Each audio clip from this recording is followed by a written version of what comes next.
हाल ही में ट्रंप के द्वारा एक अल्टीमेटम दिया गया है और वो गाजा के अंदर रह रहे हमास को दिया गया है और कहा गया है कि यदि आप लोगों ने इस शनिवार तक जितने भी हॉस्टेजेस हैं उन्हें नहीं छोड़ा तो आपको इस दुनिया का सबसे बुरा समय देखना पड़ेगा। मतलब हालत इस प्रकार से है कि ऑल हेल यानी कि नरक मचा देंगे, वो वाली let all hell break out. मतलब जितना भी बुरा आप सोच सकते हो वो हम करने की तैयारी में हो चुके हैं। ट्रंप का यह अल्टीमेटम कितना मायने रखता है, आज के सेशन में इस बात पर चर्चा होगी। इस गहराई को समझना होगा कि गाजा के अंदर आने वाला समय बहुत जबरदस्त तरीके से क्रिटिकल हो सकता है। साथियों, ट्रंप के इस अल्टीमेटम के अंदर सबसे इंपॉर्टेंट बात है लेट हेल ब्रेक आउट। मतलब आने वाला समय गाजा के लिए अगर हॉस्टेजेस नहीं रिहा करता तो ट्रंप ने जो सिलेक्शन कैंपेन में कहा था कि जिस दिन मैं आऊंगा सारा मामला मिटा दूंगा, ट्रंप ने अल्टीमेटली उस बात को दोहरा दिया है। और अगर ऐसा होता है तो क्या इजराइल ट्रंप के साथ होगा? इजराइल ने भी अपनी तरफ से जो कहना है वो आज कह दिया है। सारी जानकारी हम आपको आज देने वाले हैं। न्यूज एजेंसी एएफपी के अनुसार शनिवार 12 बजे तक सभी बंधकों को लौटाया जाना है। अगर नहीं लौटाया गया, ये इनका वीडियो है। Because that's Israel's decision, but as far as I'm concerned, if all of the hostages aren't returned by Saturday at 12 o'clock, I think it's an appropriate time. I would say cancel it and all bets are off and let hell break out. I'd say they ought to be returned. Let hell break out. नरक मचा देंगे साहब। तो कुल मिलाकर के 12 बजे तक का अब समय है। देखना होगा कि हमास इस बात को कैसे लेता है। आपको मैं याद दिला दूं कि ट्रंप के आने से पहले ही बाइडेन ने जाते जाते, क्योंकि उन्हें पता था कि ट्रंप आएंगे तो कुछ खतरनाक गाजा के लिए करके जाएंगे, तो ट्रंप के आने से पहले ही, ट्रंप जीत तो नवंबर में चुके थे लेकिन 20 जनवरी को शपथ लेनी थी। इस बीच में बाइडेन ने हमास और इजराइल के बीच समझौता कराने का प्रयास किया और समझौते के अंदर कुछ इस तरह की स्थितियां पैदा कर दी ताकि सारा क्रेडिट बाइडेन को मिले कि इन्होंने सीज फायर कराया है। इंटरेस्टिंग बात यह है कि 19 जनवरी को सीज फायर हुआ है, 20 जनवरी के दिन बाइडेन को जाना है। बाइडेन को जाना है, ट्रंप को आना है। 19 जनवरी को हमास और इजराइल के बीच समझौता कराया गया। समझौता यह था कि हॉस्टेजेस रिहा किए जाएंगे। हॉस्टेजेस में हमास इधर से उधर इजरायली हॉस्टेज भेजेगा और एक के बदले 30 से अधिक फिलिस्तीनी जो कैदी हैं उनको इजराइल रिहा करेगा। तो दोनों के बीच में टाई अप हुआ कि हम एक दूसरे के सामने हॉस्टेज एक्सचेंज करेंगे। उधर से फिलिस्तीनियों का मतलब फिलिस्तीनी जो बंधक बनाए हुए हैं इजराइल ने, उन्हें छोड़ा जाएगा और इधर से हमास छोड़ेगा।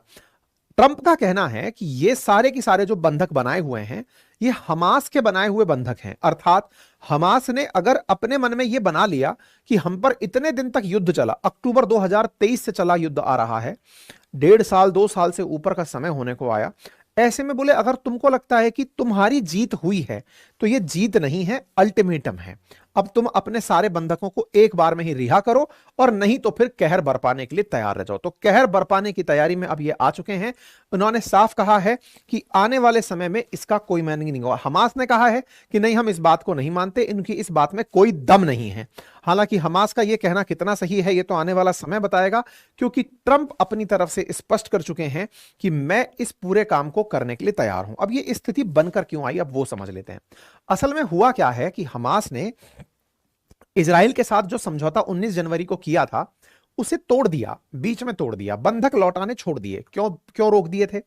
कुछ इसके पीछे की कहानी भी है। और कहानी क्या है? हमास का आरोप है कि इजराइल वालों ने बीच बीच में गोलियां चला दी और बोले गोलियां चला दी, इस चक्कर में हम अपनी सीज फायर को तोड़ रहे हैं। तो हमास ने सीज फायर तोड़ा तो हमास ने इजराइल पर आरोप लगाया कि इजराइल सीज फायर वायलेशन कर रहा है, इसलिए अब हम हॉस्टेजेस को रिहा नहीं करेंगे। अर्थात एक तो इन्होंने बंधक बना के रखे हुए हैं, इतना ज्यादा नुकसान झेलने के बावजूद भी ये अपने बंधकों को रिहा करने के अंदर इस तरह की स्थितियां पैदा कर रहे हैं। अब अगर ये स्थिति बनकर आती है तो अब इस स्थिति में इजराइल इसी बात को कह रहा है कि आपने कहा था कि इजरायली बंधकों को छोड़ोगे, छोड़ रहे नहीं हो, तो अब हमारी तरफ से भी मना है, हम भी सीज फायर तोड़ने को तैयार हो रहे हैं, हम नहीं करना चाहते, अब हम इस चीज से आगे बढ़ेंगे। मैं आपको याद दिला दूं कि स्थितियां कुछ इस प्रकार से हैं कि इजराइल और फिलिस्तीन के बीच जिस तरह का समझौता हुआ वो बाइडेन काल में था। इजराइल की मजबूरी थी कि वो बाइडेन की कही हुई बातों को माने, लेकिन अब जब से ट्रंप से मिलकर के नेतन्याहू लौटे हैं और जब से ट्रंप ने ये आइडिया दिया है कि वो गाजा को खाली करना चाहते हैं, गाजा के ऊपर नया शहर बसाना चाहते हैं। ताजा ताजा आइडिया तो ट्रंप ने यह दे दिया है कि मैं गाजा को खरीदना चाहता हूं और खरीद करके उसे एक नए शहर की तरह डेवलप करना चाहता हूं। तो ट्रंप के इन आइडियाज से लोगों के अंदर एक डर बैठ गया है और ट्रंप को अपने इस आइडिया को एग्जीक्यूट करने के लिए अब कोई ना कोई ऐसी परिस्थिति लानी ही थी कि मैं शनिवार तक ये सारा इंतजार करूंगा, या तो छोड़ दो, नहीं छोड़ोगे तो मेरे पास लीगल पॉइंट है कि मैं तुम्हारे ऊपर हमला करूं। ठीक है, तो हमास ने कहा है कि ये हॉस्टेजेस रिहा नहीं करेगा। इस बदले में ट्रंप ने इनको इजराइल के साथ मिलकर के धमका दिया है। नेतन्याहू ने भी कह दिया है कि हम अपने मिलिट्री ऑपरेशन शुरू कर देंगे, और शुरू करने के पीछे इन्होंने कल ही अपनी एक बैठक बुलाई नेतन्याहू ने, और कहा कि अगर हमास हमारे हॉस्टेजेस को रिहा नहीं करता है शनिवार तक, तो हम सीज फायर को खत्म कर देंगे, समझौता खत्म कर देंगे, और जो इजरायली डिफेंस फोर्सेस हैं वो पूरी तरह से इस युद्ध के अंदर दोबारा कूद जाएंगी। अर्थात ये जो थोड़े दिन का 19 जनवरी से लेकर के शनिवार पड़ रहा है, आज बुधवार है, बृहस्पति शुक्र शनि, 15 फरवरी तक, तो मतलब ये समझिएगा कि एक महीने भी सीज फायर नहीं चला है, और इस एक महीने के भीतर भीतर स्थितियां बदलने जा रही हैं। ठीक है, शनिवार को यह तो तय है कि हमास सारे लोग नहीं छोड़ेगा। क्यों नहीं छोड़ेगा? हमास के पीछे जैसे पाकिस्तान वालों ने सेलिब्रेशन किया था कि भाई तुम युद्ध जीत गए हो, तुमने इनके लोगों को गिरफ्तार करके रखा, बंधक बना के रखा, तुम ही विजेता हो, इजराइल को झुकना पड़ा, तब जाकर के तुमने उनके रिहा किए लोग। तो इनको भी लग रहा है कि इंटरनेशनल बेइज्जती हो गई है, हमने सीज फायर करके गलत कर लिया है, तो इन्होंने अल्टीमेटम का सहारा ले लिया कि शनिवार तक लौटा दो, नहीं तो फिर हम तुम्हारा नुकसान कर देंगे। ठीक है, तो भाई साहब गाजा सीमा पर इजरायली सेना तैनाती की तैयारियां हो चुकी हैं। 11 तारीख का आप ये देख सकते हैं, इन्होंने साफ कह दिया है कि हम गाजा पट्टी के अंदर अपने जो लोग हैं अब उन बंधकों को रिहा करके ही युद्ध को समाप्त करेंगे। हमास की कैद में अभी भी 78 बंधक हैं, उनमें से 44 जिंदा हैं और 34 मर चुके हैं। यह नंबर 7 अक्टूबर 2023 से है। 2023 से 2024 और 24 से 25, लगभग 1.5 साल के अंदर इस तरह के बंधकों के हालात हैं कि अभी भी हमास ने 44 बंधक रखे हुए हैं। इंटरेस्टिंग फैक्ट यह है कि इजराइल का इतना जबरदस्त तरीके से शेलिंग रही, इतनी तरीके से फोर्सेस गाजा के अंदर होकर आ गई, उसके बावजूद भी वो बंधकों को रिहा नहीं करवा पाई। इससे हमास की जो वहां पर की गई फोर्टिफिकेशन है कि उन्होंने चीजें अंडरग्राउंड ऐसे डेवलप कर रखी हैं कि वो अपने बंधकों को उस भीड़ में से भी नहीं छुड़वा पा रहे हैं। ये अपने आप में एक बड़ा बात है। दूसरी बात क्या है कि इजरायली जो फिलहाल रिहा होकर आए हैं, इससे भी इजराइल के लोगों में रोष है। जब हमास ने इस तरह से इन लोगों को बंधक बनाया था, तो ये बंधक बनने से पहले व्यक्ति इजरायली ऐसा दिख रहा था, बाद में ऐसा दिखना शुरू हुआ जो अभी रिहा होकर आया है। ये बंधक बनने से पहले था, बंधक बनने के बाद ये ऐसा होकर लौटा है। इजरायली बंदा है ये, जो इन्होंने हमास वालों ने अपने यहां पर रख लिया था, बंधक बना के रखा था, उसको रिहा होने के बाद ये ऐसा दिखा है। तो कुल मिलाकर बात क्या है, इजरायलियों में इस बात का भी गुस्सा है कि हमास इनको बहुत बुरी तरह टॉर्चर करके रख रहा है।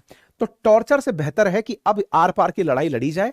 ये वैसे भी मरे समान ही हैं, क्योंकि ये बंधक में हैं, बंधक बने हुए हैं, इनके साथ यातनाएं ही हो रही हैं। तो इसका फिर इलाज फुल एंड फाइनल कर दिया जाए। 7 अक्टूबर 2023 को इजराइल के ऊपर जब हमला हुआ था, उसके बाद से इजराइल लगातार गाजा के ऊपर गोले बरसा रहा है। बाइडेन जो है वो हमेशा इजराइल के साथ रहे, लेकिन एक सॉफ्ट कॉर्नर रखकर रहे कि उनके ऊपर एक प्रेशर था लिबरल्स का या फिर उन लोगों का जो कि गाजा के समर्थन में थे, इसलिए वो हमेशा इन्हें बड़ा ही कंट्रोल्ड वे में परमिशन दिया करते थे। फिर भी इनकी मजबूरी थी कि वो यहूदियों के सामने झुकने को मजबूर हुए, हां करते रहे कि तुम्हें हम वेपन देते रहेंगे। लेकिन ट्रंप बहुत ज्यादा खतरनाक है, और ऐसी खतरनाक स्थिति में ये सीज फायर जो बाइडेन जाते जाते 19 जनवरी को कराकर गए थे कतर के अंदर, जिसे अनाउंस किया गया था, जिसमें 33 बंधकों को पहले फेज में 42 दिन के अंदर छोड़ने की बात थी, उन बंधकों की रिहाई अभी हुई नहीं है, पूरी नहीं हुई है। इस बीच में ही ये सारी बातें निकल कर आ गई हैं। ठीक है, दोनों ही एक बात अच्छे से जानते थे, नेतन्याहू भी जानते थे और बाइडेन भी जानते थे कि ये सब ट्रंप का प्रभाव है, क्योंकि ट्रंप अल्टीमेटली आएंगे तो कुछ खतरनाक करेंगे, और ट्रंप ने ये काम करने का बात कह दिया है। ठीक है साहब, ये जानकारी मैंने आप लोगों को यहां पर दे दी है। 33 लोग जो फर्स्ट राउंड में 42 दिन में छूटने थे, उनमें से 16 इजरायली हॉस्टेजेस को पहले फेज में छोड़ा गया, और 8 व्यक्ति जो हैं वो उनके अंदर मर चुके हैं। 7 लोग फिलहाल बचे थे फर्स्ट फेज के 33 लोगों के अंदर। हमने इस बारे में जब ये सीज फायर डील हुई थी उस समय भी आपके सामने सेशन किया था। बाद में नेतन्याहू जाकर के ट्रंप से मिलकर आए, और ट्रंप ने उसी समय पर अपना गाजा प्लान बता दिया था और कहा था कि या तो ट्रंप मतलब गाजा को खरीद लें या साफ करके उन्हें फिर से बसा दें। अच्छा, एक और कहानी घटी हुई है। अभी रिसेंटली इन भाई साहब ने एक और बात बोल दी है जिससे दुनिया को चौंका दिया है। क्या कहा है कि मैं गाजा को खरीदना चाहता हूं, और गाजा को खरीदने के नाम पर इनकी ये जो बाइट है ये काफी ज्यादा चल रही है। उसमें ये कह रहे हैं कि मैं गाजा को परचेज करना चाहता हूं, परचेज कर देना चाहता हूं या खत्म कर देना चाहता हूं, और वहां पर फिर से पुनर्निर्माण करवाया जाए, क्योंकि समुद्र का किनारा है और सी बीच के किनारे अगर दोबारा से उसको विकसित किया जाएगा तो ये एक बड़ा शहर बन करके आएगा। जो लोग यहां रहते हैं, लगभग 22-23 लाख लोग जो यहां रहते हैं, उन लोगों को या तो इजिप्ट भेज दिया जाए या फिर जॉर्डन भेज दिया जाए। यहां भेज करके इन लोगों को रहने के लिए कहा जाए। मैं इस जगह को नीट एंड क्लीन करना चाहता हूं, हमास मुक्त करना चाहता हूं। अब एक बात समझें, अमेरिका की नजर इस जगह पर है, गाजा पर। इजराइल को मिलेगा या नहीं मिलेगा नहीं पता, लेकिन गाजा के अंदर ये वाला जो क्षेत्र है, इसे अगर अमेरिका चाहता है कि मैं इसे डेवलप करूं, तो एक तरीके से मिडिल ईस्ट में जैसे इजराइल है ऐसे ही अमेरिका भी अपनी एक मतलब डॉक यार्ड बनाना चाह रहा है। आप ऐसे समझें, पड़ोस में दो देश रहते हैं, इजिप्ट और जॉर्डन। इन दोनों से कहा गया है कि इन सारे लोगों को आप अपने पास रखो, हम नीट एंड क्लीन करेंगे, गाजा को एकदम साफ करेंगे। और साफ करने के लिए जॉर्डन से बात की गई। अब आप इंटरेस्टिंग बात सुने जो और ज्यादा हास्यास्पद है। हुआ ये कि जब ट्रंप ने शुरुआत में ये वाली बात बोली कि यहां से सभी लोगों को हटा करके मैं इसको नीट एंड क्लीन करना चाहता हूं, उस समय ये लोग विरोध में उतर आए थे पड़ोसी के, नहीं नहीं सर, हम बिल्कुल साथ नहीं है इस बात के, आप लोग गलत कर रहे हैं, गाजा के लोगों के बारे में आप चिंता नहीं करते हैं, वगैरह नहीं करते हैं। भाई साहब, ट्रंप ने अभी, जब मैं आज का सेशन आपको कर रहा हूं, जॉर्डन के जो किंग हैं उनको अपने यहां बुला रखा है, और अपने यहां बुलाकर ही अल्टीमेटम दे दिया है। अपने यहां बुलाकर साइड की कुर्सी पर बिठा कर रखा है। साइड की कुर्सी पर जॉर्डन के किंग बैठे हुए हैं, और उनके सामने ट्रंप बोल रहे हैं कि मैं गाजा को खत्म करना चाहता हूं, और तुम लोगों के सामने ही यह बात बोल रहा हूं। मतलब जॉर्डन की अब मजबूरी है कि वो ट्रंप के सामने कुछ नहीं बोल पा रहे हैं, और उन्होंने अपनी तरफ से यही कहा है कि भाई मैं केवल इतना सा प्लान अपने पास रखता हूं, शनिवार तक भेज दो, नहीं तो मिडिल ईस्ट में शांति लाने का एकमात्र तरीका यही है। इजराइल इनका स्वागत कर रहा है। हालांकि बहुत से इजरायली इस बात पर नाखुश हैं कि ट्रंप इसको खरीदने और इसको नीट क्लीन करने की बात कर रहे हैं, लेकिन ट्रंप का प्लान है, जब कोई अमेरिकी राष्ट्रपति आता है तो गोले तो बरसाता ही है, तो वो हमास के साथ जो करना चाहते हैं वो मैंने आप लोगों को बता दिया है। हालांकि इजिप्ट इस बात पर अपनी तरफ से कुछ नहीं बोल रहा है, वो तत्काल प्रभाव से सारे अरब देशों को इकट्ठा करने लग रहा है कि भाई आ जाओ, फिलिस्तीनियों को ये निकालने की तैयारी में है, आप सभी लोग तत्काल प्रभाव से पहुंचे, हमें क्या करना चाहिए। हमास का खात्मा करने के लिए ट्रंप निकाल चुके हैं प्लान कि हम इस तरह से काम करेंगे, उस पर $1.2 बिलियन खर्च करेंगे, पूरा की पूरा इसको क्लीन कर देंगे। 50 टन का मलबा है, उसको हटाने में 21 साल लगेंगे, और ऐसे में $53 बिलियन की आवश्यकता होगी वापस से गाजा को बनाने के अंदर। तो ऐसे में अमेरिका ही इस काम को कर सकता है, क्योंकि ऑलरेडी बहुत ज्यादा नुकसान यहां पर हो चुका है। तो बोले सब कुछ साफ हमें करना पड़ेगा। 92% घर यहां पर नष्ट हो चुके हैं, 95% स्कूल नष्ट हो चुकी हैं। अगर 100 ट्रक लगातार मलबा गाजा का हटाएं तो 15 साल लगेंगे, तब जाकर के गाजा नीट एंड क्लीन होगा। तो ट्रंप का यह प्रस्ताव इस समय आया है। लेकिन हां, एक बात और मैं आपको याद दिला दूं, और वो बात यह है कि ट्रंप जब पिछली बार थे ना, तब भी ये गाजा को यही प्लान दिए थे। क्या कि 2019 में भी इन्होंने यही कहा था कि देखो यार, मुझे ये गाजा बेच दो, और बेच करके मैं इसको साफ सुथरा कर देता हूं, इसके अंदर रीडेवलपमेंट करता हूं, तुम लोगों को नौकरी चाहिए तो वापस आ जाना यहां पे नौकरी देने के लिए, नौकरी तुमको दिलवाऊंगा, सब लोगों को लेबर बनाऊंगा, यहां पर आकर काम करो, लेकिन गाजा मुझे बेच दो। तो भाई साहब, अब ये फिर से तैयार हो रहे हैं, तो तैयारी रखिए। अभी आपके शनिवार से फिर से युद्ध शुरू होने जा रहा है, ठीक है। तो अब जो भी है वो आपके सामने आ जाएगा। ये प्लान हो गया है, और ये वीडियो बहुत ज्यादा मायने रखता है। We're not gonna have to buy. We're gonna- we gonna have to buy, ये खरीदना चाहते हैं साहब इसको। There's nothing to buy. We will have, what is that, no reason to buy.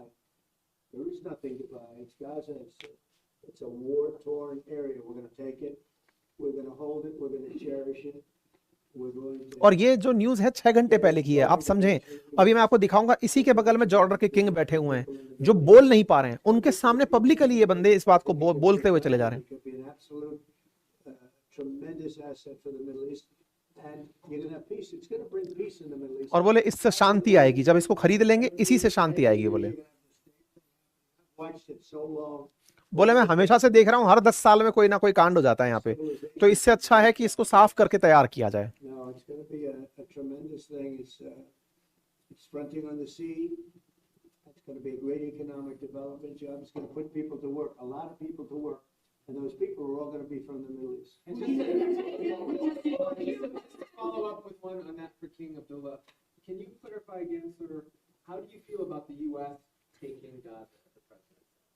ये जॉर्डन के किंग हैं। This is something that we as Arabs will be coming to the United States was something that we're going to talk about later to discuss all the ये कह रहे हैं कि हम इनसे बाद में बात करेंगे, कुछ बोल ही नहीं पा रहे हैं। ट्रंप ने इनको साथ में बिठा रखा है और साथ में बिठा करके ही ये कह रहे हैं कि he believes there is a way to get peace and prosperity. The reason, बस ये बात बोल करके इनको बगल की टेबल पर बिठा कर, ये वो व्यक्ति हैं जिन्होंने पहले ये कहा था कि साहब मैं जो है खिलाफ हूं इस बात के, इनको साथ में बिठा लिया कि इधर आओ, साथ में हो तुम, खत्म। खैर, अब जो भी है जो होगा वो आपके सामने आएगा। नेतन्याहू पूरी तैयारी करके फोर्सेस को बॉर्डर पे भेज चुके हैं।